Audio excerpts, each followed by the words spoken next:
So this is I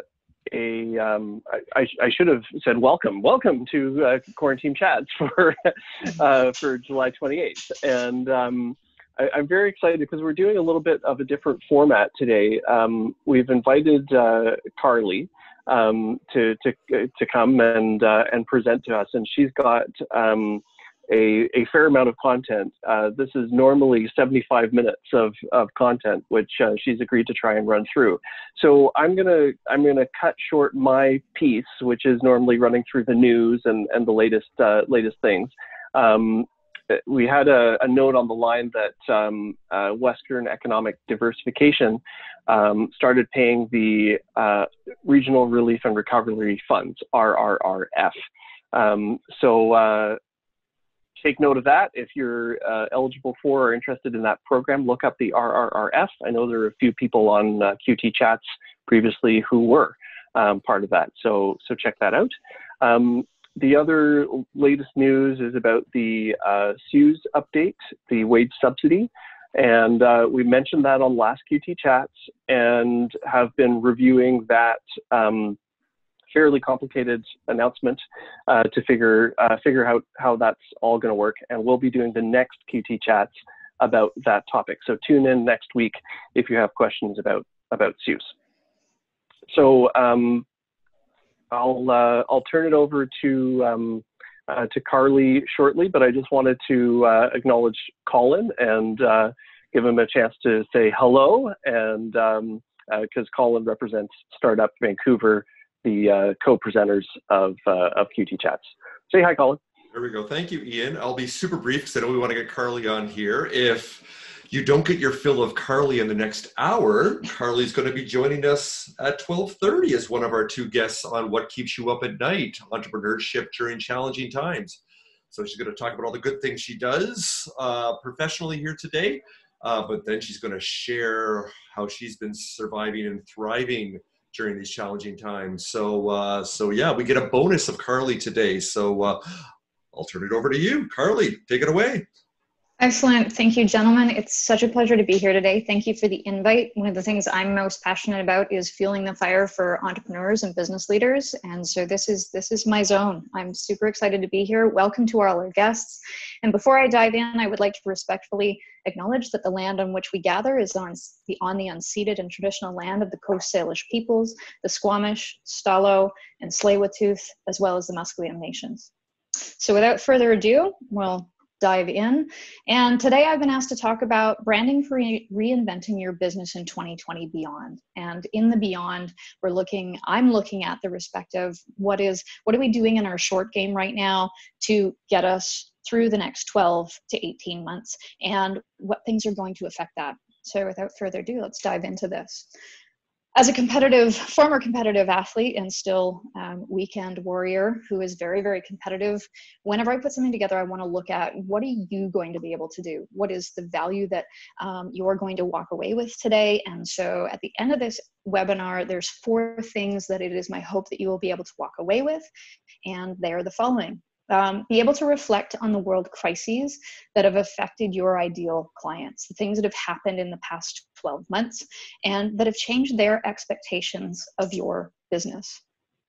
And then be able to determine the areas of your business that need to evolve to continue to serve those ideal clients and your prospective ideal clients and maintain brand loyalty, because this is key to being able to thrive and move ahead as we enter this new era of business.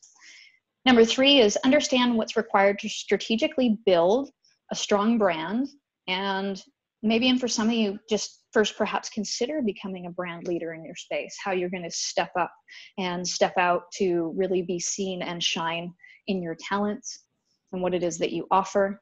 And then number 4 is know what brand elements you need to evolve or develop in your brand and the strategy to create that brand to reopen and reignite your business. Some of you have reopened, some of you, I was talking earlier about, some have hit the pause button. But to be able to step into this new era of business and do more than just survive the recession. Sound good? Got thumbs up going there? All right. So I like to start with us all being on the same page. And I have a question for you all, and if you would oblige me by typing your answers in the chat, and we'll have some of them read back, is how do you define brand?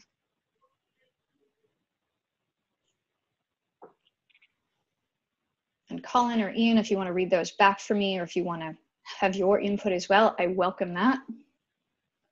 Okay. No answers back yet. Don't be shy, everyone. I'll try and type an answer here.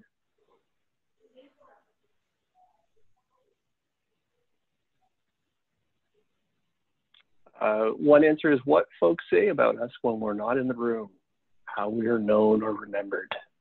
Mm-hmm. Nice.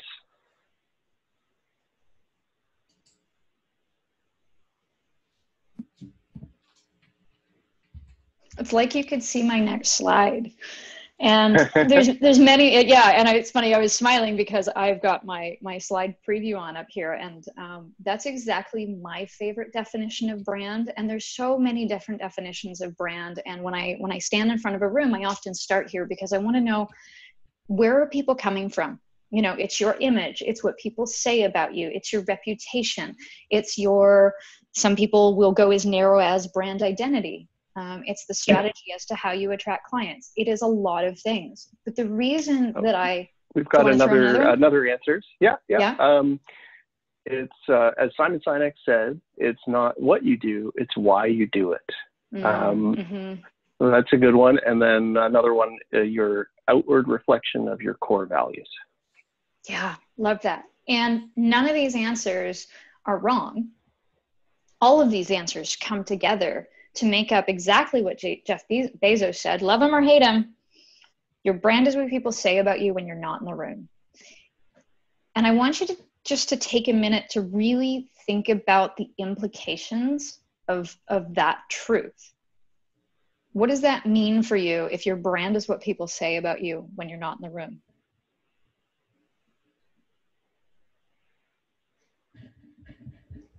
And often when I ask that question in a large room of people going, you know, dating back pre-COVID, is occasionally I would see that, most often I would see the penny drop in a few spots, and there'd be some people that'd be like, oh, whoa, that's really big. Because essentially, brand is everything that you do. It's every touch point, every interaction, every way of service delivery or how your service or product gets delivered. Your brand can be the experience that someone has when they're opening your product packaging. It's all the little and the big things that come together. And so how I like to define it, it's the sum total of the experiences that people, can be any people, can be your ideal target audience, your not ideal target audience, can be your strategic partners, that those people have had when interacting with your company. And so that's a pretty big encompassing thing. For me, it's very fun because I get to cover a lot of things and considerations. And how do we intentionally control what people say about us when we're not in the room? And for a long time, there was this belief, especially as social media really started to gain ground about 10, 15 years ago, where a lot of marketing folks were like, okay, we can't control our brand anymore. Let's just like eliminate the B word because it's a bad word because we can't control it. And I was like, no, hold on a minute here. We absolutely do control our brand. We do that through intention, and we do that through awareness. And that's really where my journey into this and my fascination with how do you create a big, bold brand, and how do you do that with intention, and how do you become a brand leader in your space? And so that's where my journey started with this. And then the next piece of the puzzle is what is branding? And I will leave you to throw some answers in the chat there as well. And the reason I'm asking both these questions is because people often, I find, interchange these two words, even though one is a noun and one is a verb. For sure. Go ahead and type some answers in the chat there. While you do that, I'll read out that Michelle said, similar to the concept that corporate culture is the aggregate sum of all the conversations. Yeah. And while you guys think about branding and type your answers in, there's another interesting piece and conversation that often gets me dragging out my soapbox and stepping up on it, and the idea that HR has a brand, our HR brand, and then our brand, or you know, the brand that marketing develops. And I'm going to dig into that a little bit more. And that raises a big concern for me when we start splitting apart our brand within an organization. Because to me, all of a sudden, well, if you've got HR over here in a silo developing a brand, and you've got marketing over here developing a brand, and then leadership is somehow maybe involved in it if they're so inclined to engage in that part of the business, then for me, it's like, now you're bipolar, and now you're making a double investment on who your company is as a whole. So we got a couple of answers here. So Yeah. branding to me is modeling our values. It's living and breathing what and who we say we are. Thank you, Love Charlene, it. for that. And one more, branding is bringing outward communication and experiences into a cohesive picture. Mm-hmm. And notice how the word experiences keeps coming up. So branding on the whole is the series of activities, intentional or unintentional, hopefully more intentional than not, that you do to build your brand. It's the verb supports the noun and vice versa. Mm-hmm. One other definition that I really like that comes from Hinge Marketing out of the US is brand is reputation times exposure. And when you start to dig into that equation, I love it because of how, if you believe it, how you begin to see how we're going to develop our brand. You know, we're going to focus on developing our reputation. And then we know that if we have this fantastic and powerful, whatever descriptive word you use for your reputation, if we can expose that more, then people are going to say what we want them to say about us when we're not in the room. Your brand amplifies. So just one more activity and exercise before we get into some more content is take a minute to think about how you can build a positive reputation for your business, and type 1, 2, or 3 of those ways in the chat. And my hope is that some of you will also today download the chat, so all of this can be downloaded so that you can take that away with you and possibly implement some new ways or some new strategies or some new tactics for achieving this. So my question was, think about ways that you can build a positive reputation for your business. And while you're typing, I'm going to go to Colin and put him on the hot seat and say, what are some interesting ways that you've seen some of the startups in Startup Vancouver develop great reputations for themselves? Well, a great example is my co-host, Reza V, who is the founder of Ovu, and what he does with a digital greeting card, digital personal contact card. And what he did, rather than just get out there and get in pitch competitions and, as most do, just try to get some attention, whether it's through investment, he set up a campaign. So what he did, not even knowing where it was going to go, so this is back in November, and he created something called 100 events in 100 days. And he just got out there and he just gave back, got on social media. So what I was already typing but didn't hit send on here with my answer was between community building, user-generated content, giving back, cultivating trust. And that's what he did. So over this journey of 100 events in 100 days, and he came into about 6 of our Startup Vancouver events, that he then was never saying, here's what I'm doing, this is what I need, what I want. Without saying it, he in fact was saying, how can I help you? How can I engage with you? I'm listening to you. And then it just built and built and built. And then by the end, and he didn't figure all this out at the beginning, but after 100 days, he had the 100th event was his event, and he had, quite a launch party for Ovu. And that's amazing. So many people came, and it was because he had built up that trust, that social capital we talk about here, that I try my best to embrace also through what I do with my podcast as part of our business, and also with Startup Vancouver. But Reza, and you'll meet him today, such a great example that he just totally separated himself from the noise, because it was about having a conversation and engaging other people. It wasn't him, them asking or screaming or talking about how great Ovu does and all the features and all that. It was just about 100 events in 100 days and seeing where it went. And that actually launched him in a way that he didn't even imagine the possibilities and the positive outcomes. So I think that's a great story with that's an amazing story. Rez has done with 100 events in 100 days. So I can't wait to ask him when I meet him today is, did you know about this equation of reputation times exposure, or was it just naturally something that happened? Because what you can see is how he wove those two together. He developed his reputation based on giving back, which earned that trust. And then he created his own exposure, and the two of them just wove and amplified. So that's fantastic. Absolutely. And his product ultimately is a byproduct or a functional extension of all the good things that he was doing by building community and building relationships. Everybody thinks, yeah. In we our have language, a couple more answers on that. Go for it. Yeah. Yeah. Okay, so we had sharing evidence of living your brand. I call it leading, and then speaking or sharing about it. And another answer was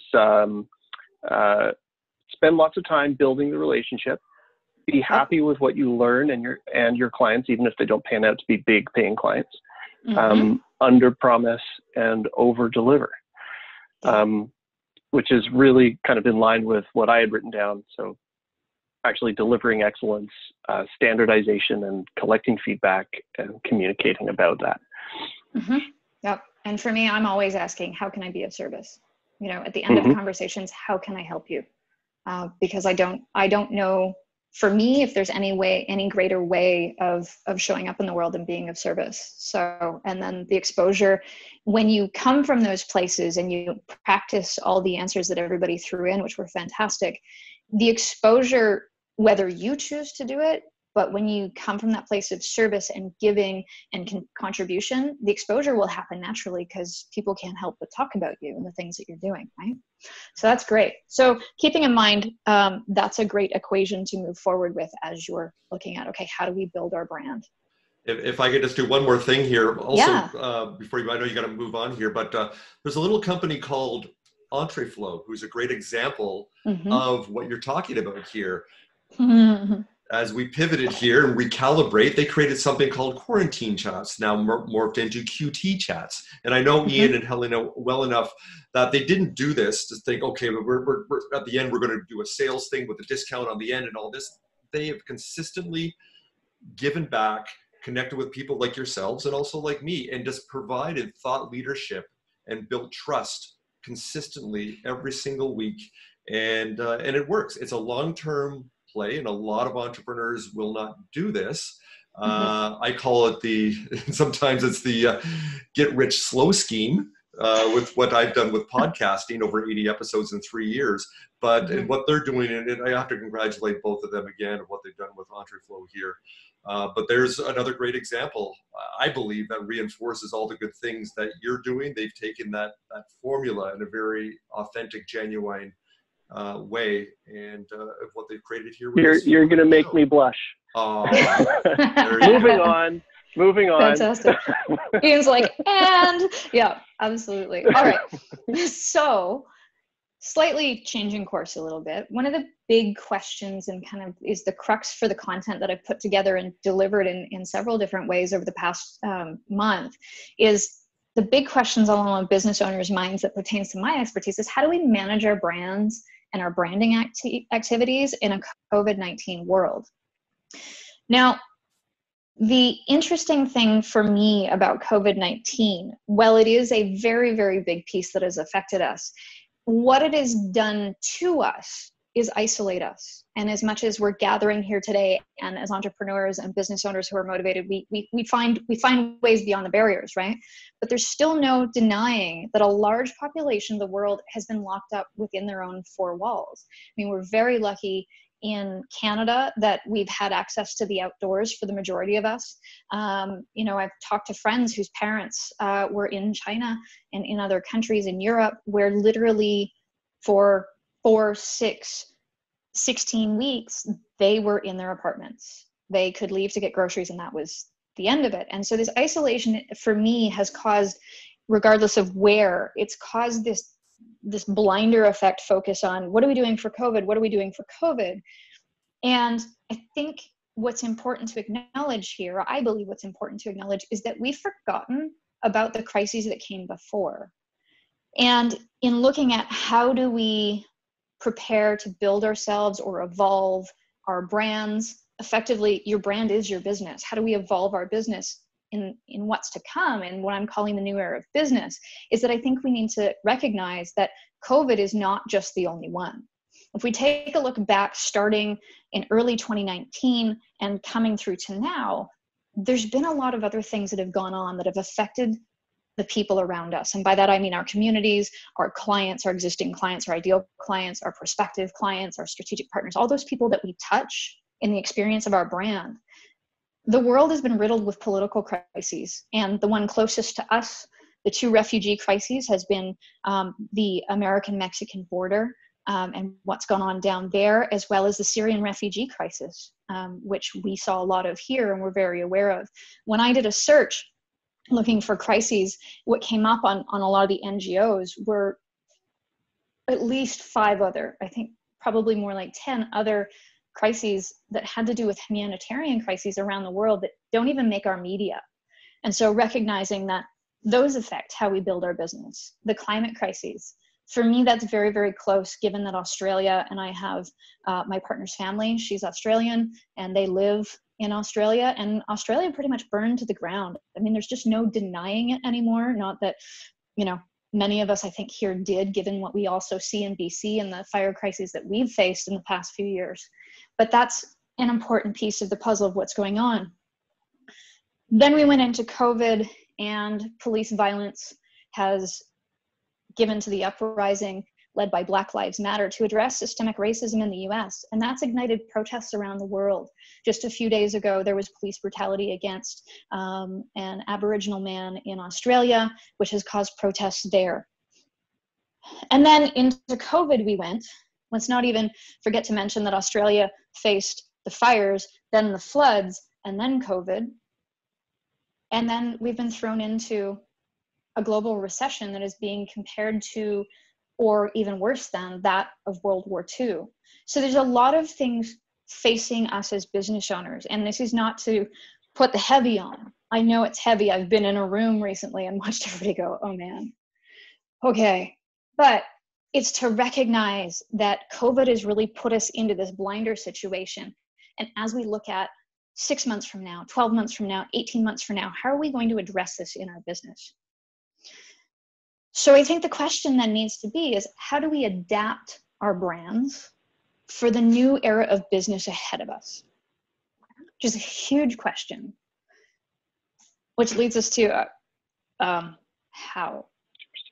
And I know what you're thinking. Okay, but these are unprecedented times. You know, we went through the crash of 08, 09. There was a recession. We dealt with the recession. And now what I've just presented to you is compounding issues. But I think there's an answer, and it's not going to be something that you haven't heard about before, but it's, let's use the past, and in this case, the recent past, to inform the future. So by asking ourselves, how have those crises of the past 12 months, the refugee crisis, the climate crisis, systemic racism, and the global recession and COVID, affected those that we serve? And I've come up with a 5-step process to walk you through today to give you an insight as to how you can use this to position yourself, how you can use this to respond and react to what your ideal clients need. Why? Because that is that reputation times exposure. Because if you're the one who's ahead of the curve, asking the right questions and making the right changes that are serving your audience, what are they going to do? They're going to talk about you. Your reputation is going to be amplified. Your exposure is going to be amplified simply because you care, you got ahead of the curve, and you're doing the right things. Now, before I go any further, has any questions popped up? Does Ian and Colin, do you want to add to that at all before I go into the 5-step process? No questions came up on the line. I'm really keen on the 5-step process, so Okay. I agree with everything you're saying, and I'm keen, keen to see it. Okay, yeah. Got it. All right. So here's your first 3 steps. Now I'm going to leave you a little bit of time so you can question this and ponder it while we're doing this. So if you've got pen and paper, or if you want to go split screen on your computers, I'll wait after the first question, give you a little bit of time to do that.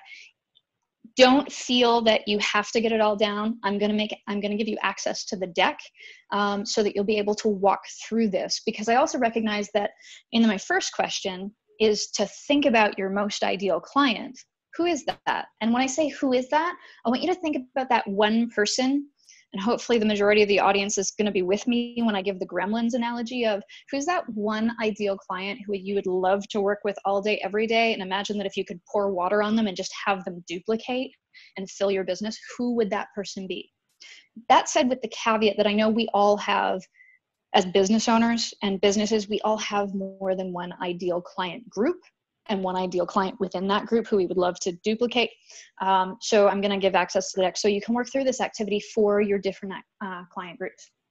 So think about who that most ideal client is and just write down their name.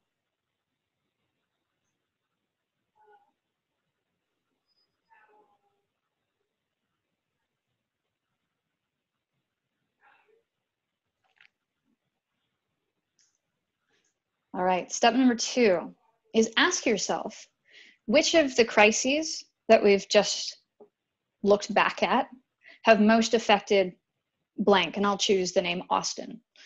So which of those crises have most affected Austin? Who would be my ideal client? And write down those crises. And it may be one, or it may be, with all likelihood, a couple of them.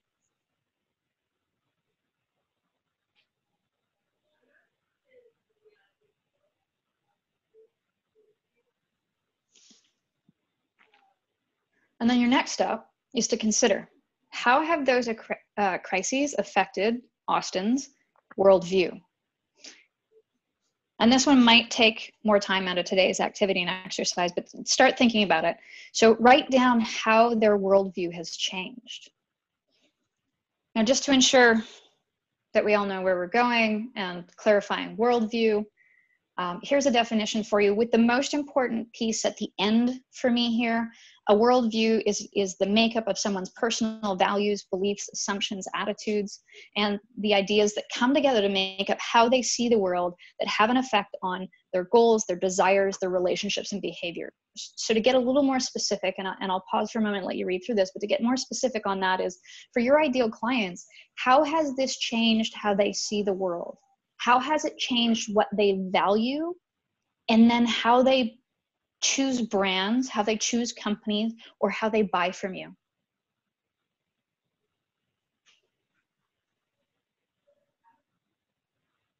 Cool. And as you're all thinking through that, we have a comment on the chat from Janos, which was some perspective. If you see how some geographies went through more difficult times, for instance, Central and Eastern Europe, how they recovered and thrived even in the most difficult situations that showed up, like in the last 100 years or so, with the political, economical system changing at least 11 times, world wars, and 2 to 3 times, 60% of the professionals left those countries. And you can imagine how their worldview has changed. Thank you for that, Janos. Yeah, that's really powerful. And so for those of us, you know, for me, my heritage is European, but I haven't had influence because my whole family, which is quite small, has been here. So my view of the world is very Canadianized. It's very North Americanized. And yet you can see how someone like Janos, I'm assuming that you have family over there and are exposed to that based on the knowledge in that comment. You have a different worldview simply because of the exposure. So the reason I pull that out is because your client groups will be very differently affected depending upon what in their life affects them. All right, so on to steps 4 and 5 is, now that you understand what's changed for them and how their worldview has changed, determine how will your ideal clients' altered worldview affect their expectations of your business. What will you need to change that comes along with that? So it's answering those 2 questions in sequence of, okay, so if their expectation of the companies they've served is climate related, and they now are expecting brands to be more climate positive, climate active, to do more things to protect this planet that we all share, then what do you need to change in order to maintain their loyalty? I'll give you a few minutes to explore that.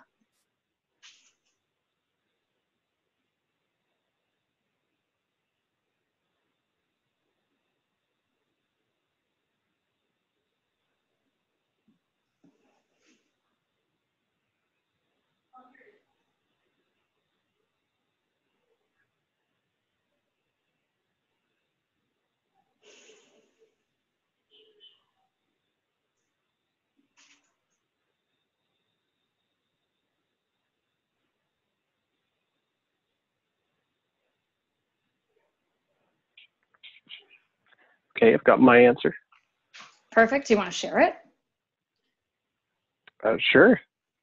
So my example client was most affected by COVID and subsequent recession. Worldview, I mean, that's a lot to say, but general sense of being restricted and less opportunity open to them.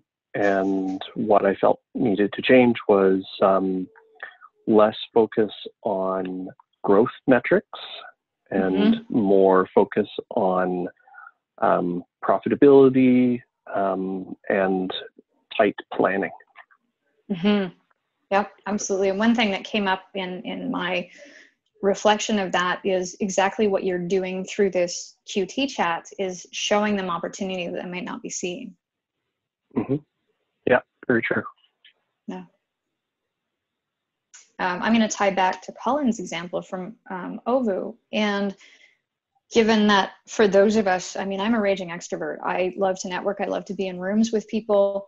And, you know, even just the awkwardness of when COVID first started, before we were all, you know, basically relegated to home, it's that natural reaction to step forward and offer your hand is networking and connecting. Are you even going to want to be concerned if COVID is effect for you? You even want to take someone's business card, and something like OVU, which is technology that allows you to share that information, is going to make it much easier. So, I mean, amazing how he just happened to be in the right place, right time.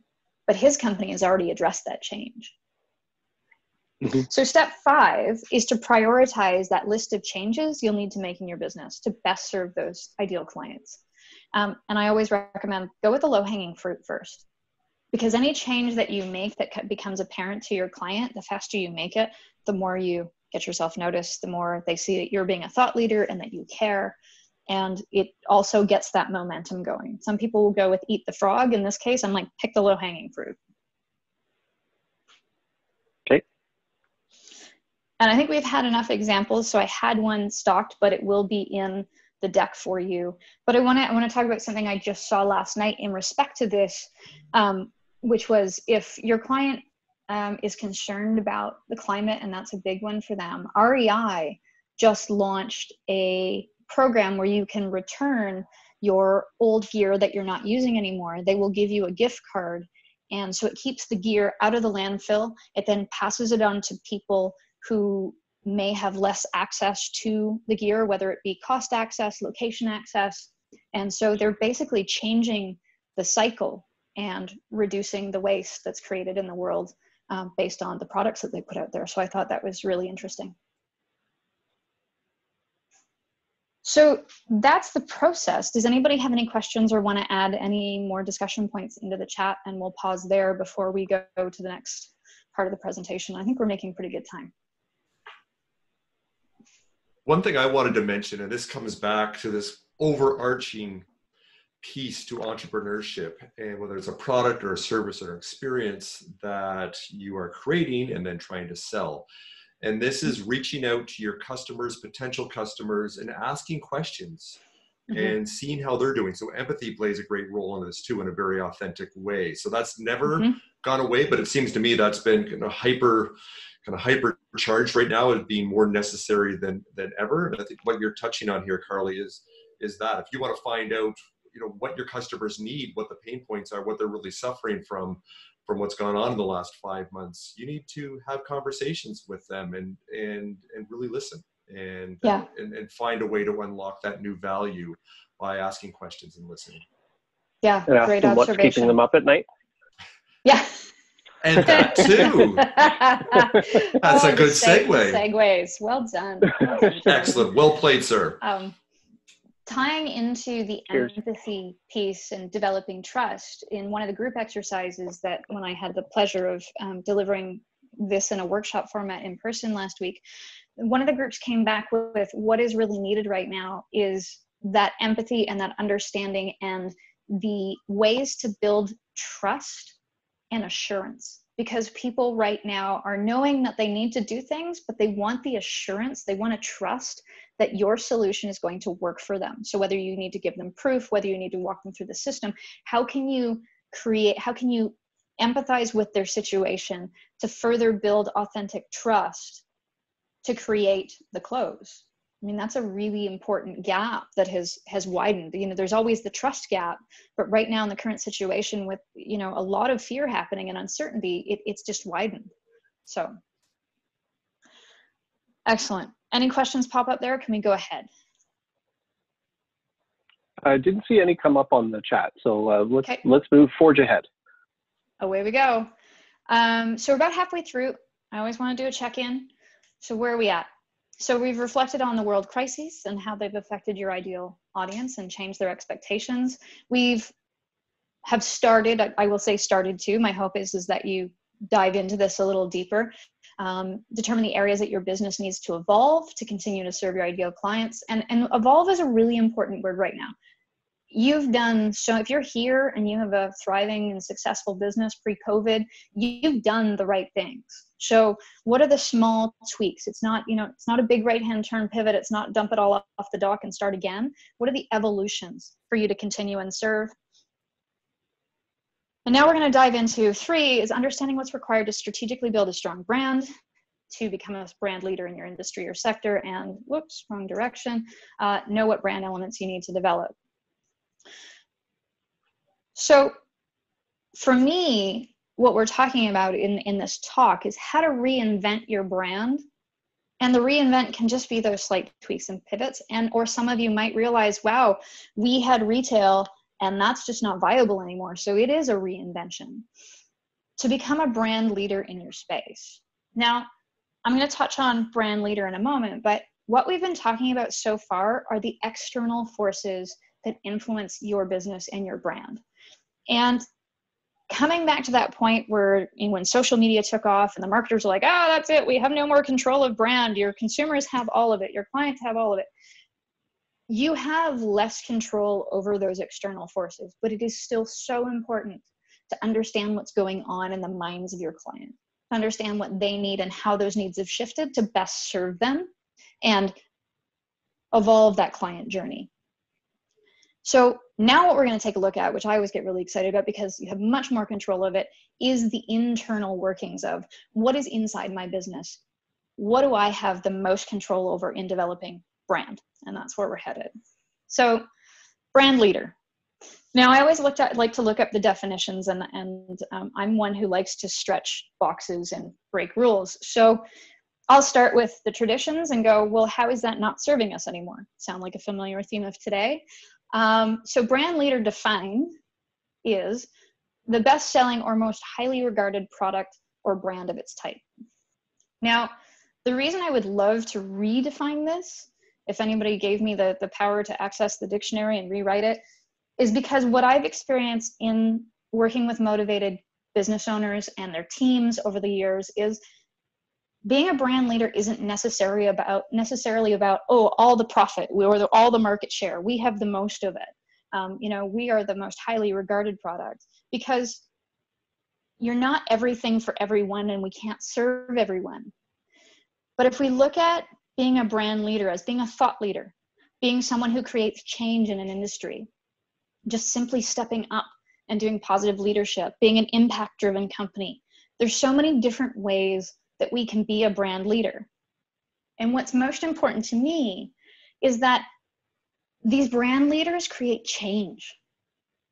And I know I'm preaching to the choir in this audience. They create a better way forward. They build communities, they do good in the world, and they care about people and they raise them up. They raise up their communities. And then for me, I always like to look at what are the actions you need to take to drive the results, because profit's not a goal, it's a result. How much you're going to make shouldn't be the goal. It should be the result of what change or impact you want to make in the world. Because if you look at the generations who are coming up behind us, that is a must. That is an expectation from them. So when companies take this view of we want to be leaders in our sector, whether we hold the most market share or not, we are still going to be a leading voice. There's some really interesting things that happen. They get notoriety. Effectively, that's that end part of the equation. There's exposure. Referral business comes much easier to them because people can't help but talk about them, how great they are, the change they're making, how well they were treated. They attract and keep A players. I mean, who doesn't want A players on their team? They're able to charge a premium. They establish brand equity, which if you're looking for an exit plan, yeah, you want brand equity. There's loyalty with the right clients, and that's so key, working with the right clients. And mergers and acquisitions are easier. So in looking through the lens of a brand leader, there's a lot of benefit that comes with that. So how do we build a big, bold brand? How do we become brand leaders from the inside out perspective? And that's really what I teach, and that's what our methodology is based on, is your business and your brand are the synonymous piece. And we heard earlier that culture is right tight in there with it. It's the chicken egg scenario of which one of these comes first. But when you put focus on any of them, that's where we start to get traction. And here's the thing, typically brand is thought of as a marketing activity. And we really encourage and teach that brand is actually a leadership activity.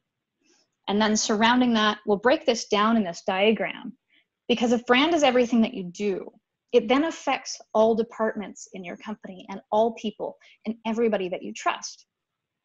And so typically, if we look at challenges that clients come to us with, they're going to be a smattering of different issues of sales have flattened, marketing's not working, we're not sure what marketing we need to do, our client experience isn't great, and therefore we're not getting a lot of referrals. So these are all symptoms of a bigger problem, which I'm going to talk about. But brand needs to move out of marketing. It needs to go into leadership. And I'm assuming that the majority of you, if not all of you on this call, is a company owner or a leader in your business. It is your responsibility. So moving the focus from those ideal clients and those prospective clients, what I want to do is I want to move our focus into leadership. And from leadership, when leaders lead, people follow.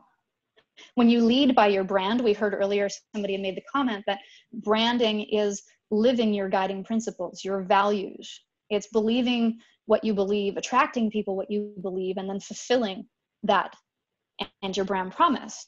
And so when it moves into that space, and I just realized I'm operating on the different deck. I was anticipating my deck from last week. But what I'll do is I'll go back to this and keep explaining. What happens is when leadership, and if you can see me in the window here, is leadership leads and lives brand. It moves out, and your people, your brand advocates in your company, those people who are just as passionate about your business as you, they live the brand, they lead by the brand. And the managers, and then from the managers, they lead by example, and it makes it into the rest of your team. And when your team starts living it, think about when your team members are out at a party and somebody says, well, you know, where do you work? What do you do? And they start raving about the impact that your company makes in the world, even though they might just be, and I say just be because I'm not imagining that they're all promotional people in sales and marketing. They're in finance, they're in admin, and they're raving about how great your company is and how people should check out the product. So as that moves out, it amplifies and it becomes a whole. Is that making sense so far? Sure is. Great. So now let's talk about, okay, so great, Karley, we're gonna live and breathe the brand, but what makes up the brand? This is where my next slide was going. So there's two elements, and we're going to start with what I feel is the first and most important piece for the brand owners and the brand leaders, the company owners, which is your fundamental beliefs and truths.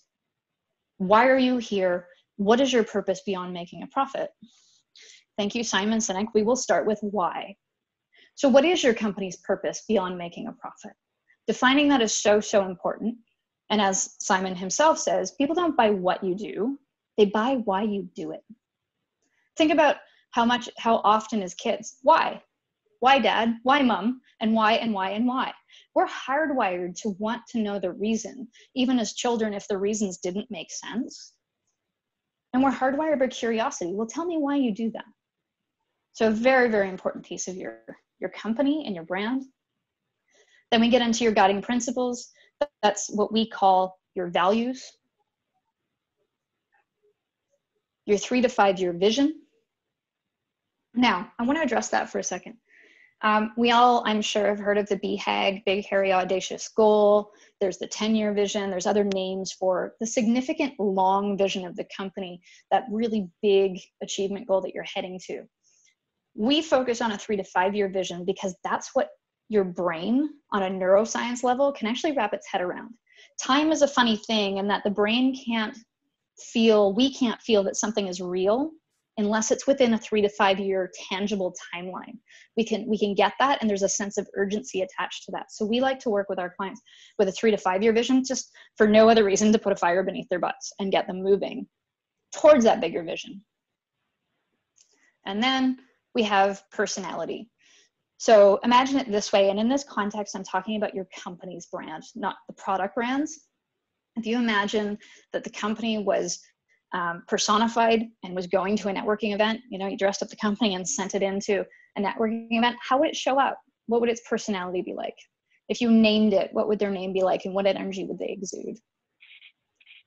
And so these things are really so fundamental to the ownership of the company. It's important that it resonates very deeply, and it is a direct reflection of who they are. If it's one business owner, typically it is you almost can't separate the two, and it is very much their leadership style. If it's a team that comes together, it's what they agree upon as a team, as this entity of the business will be. And it's in a very intentional order, because how can you determine what your vision will be if you don't understand what your values are? Any questions about that? None on the chat. Seems all clear to me. Perfect. So the next piece above this, and what do we build next, moves into your differentiated positioning.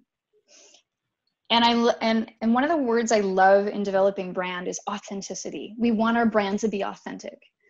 So much to me, much like profit, authenticity is an output. It's something that happens when you live in alignment and show up in alignment with who you naturally are and the things that are your fundamental truths. And sorry, going the wrong way here. So then we move into your ideal target audience profiles. Who are those clients you love to work with, that you would love to fill your business with? Because quite simply, when we work with our ideal clients, those are the ones who make our lives easy. It's easier to sell to them. It's easier to serve them because they believe what we believe.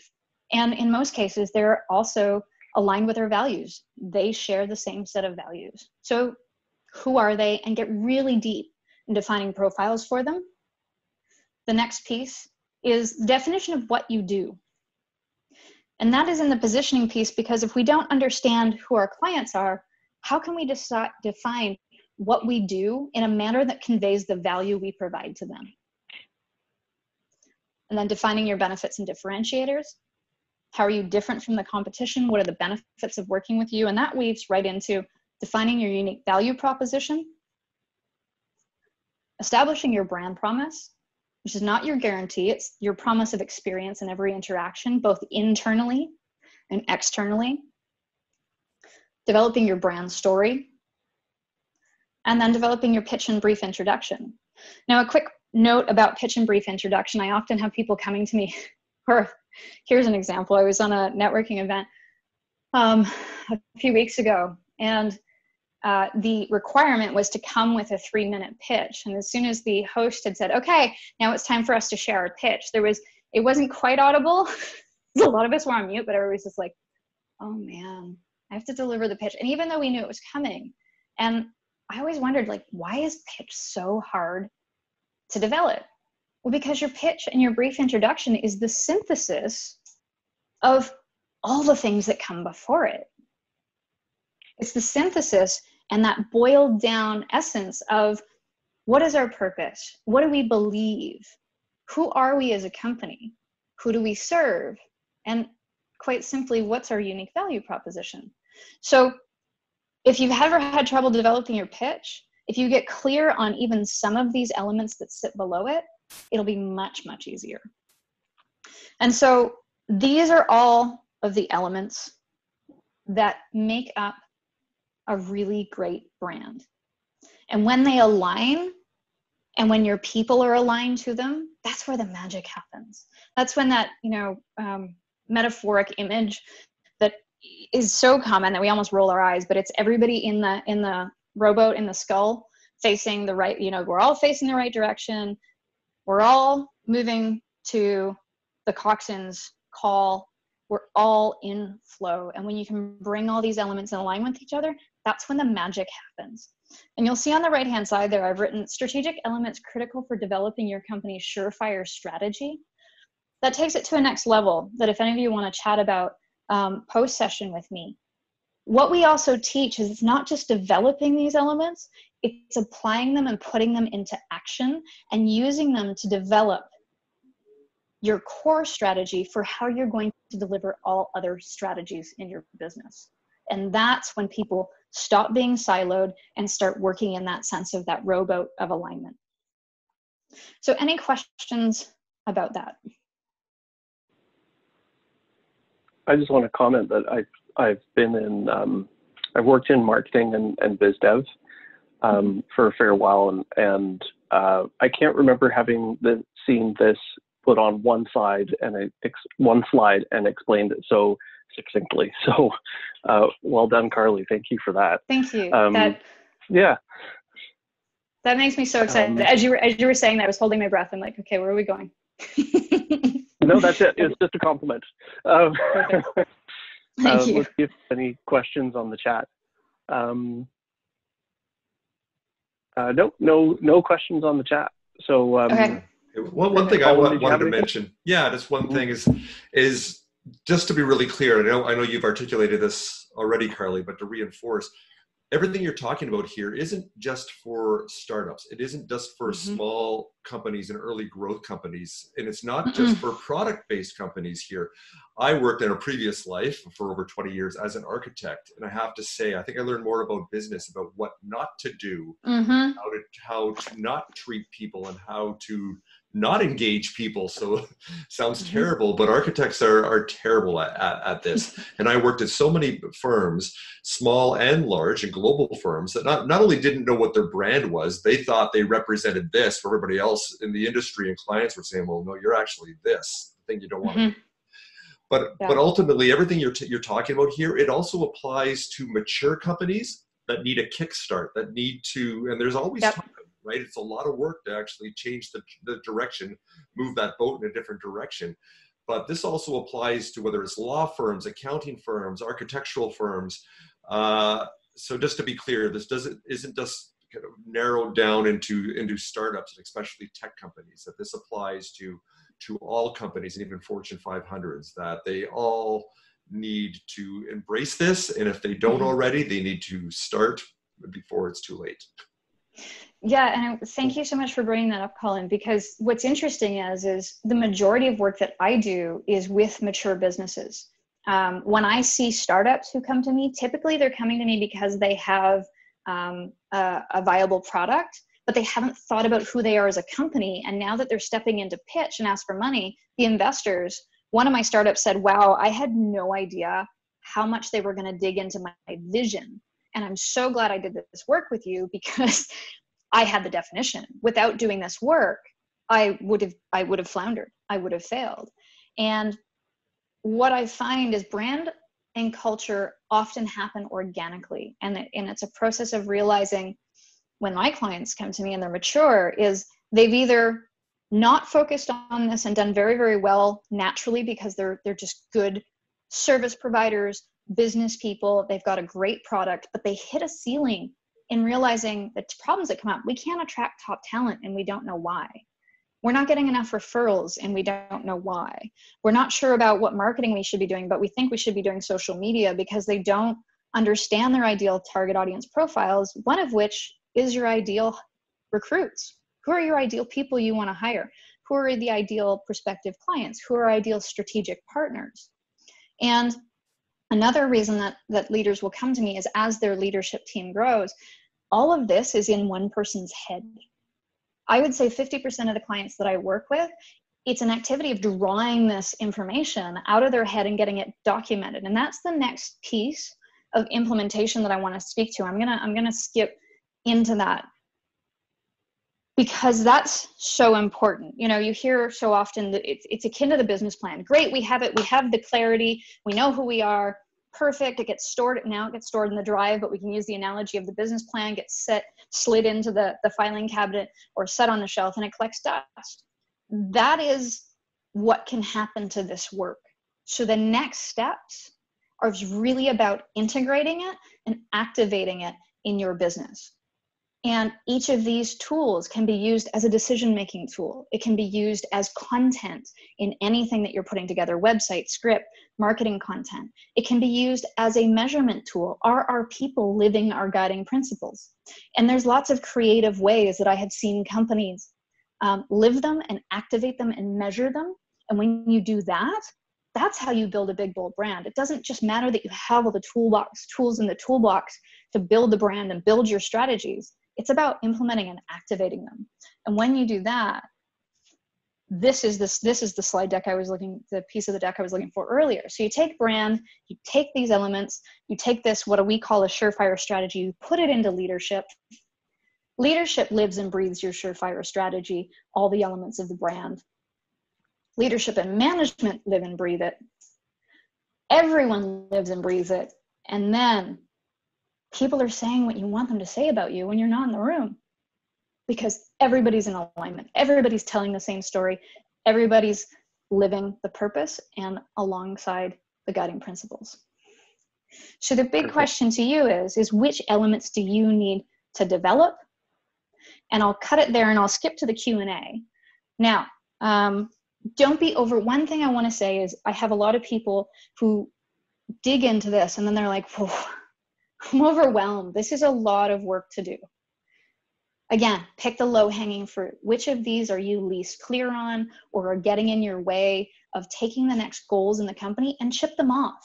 Even if they're 80, 50%, 80% of the way there. If there's more clarity after you work on it, great, run ahead with it, create the traction, and then go back and revisit it every few months. Okay, what else do we need to develop clarity on?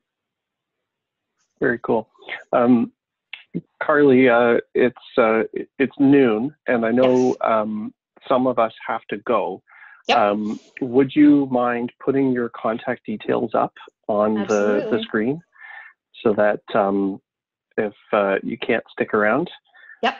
Perfect. So one thing I did create for the participants and those who will listen in later is a downloadable complimentary brand audit tool.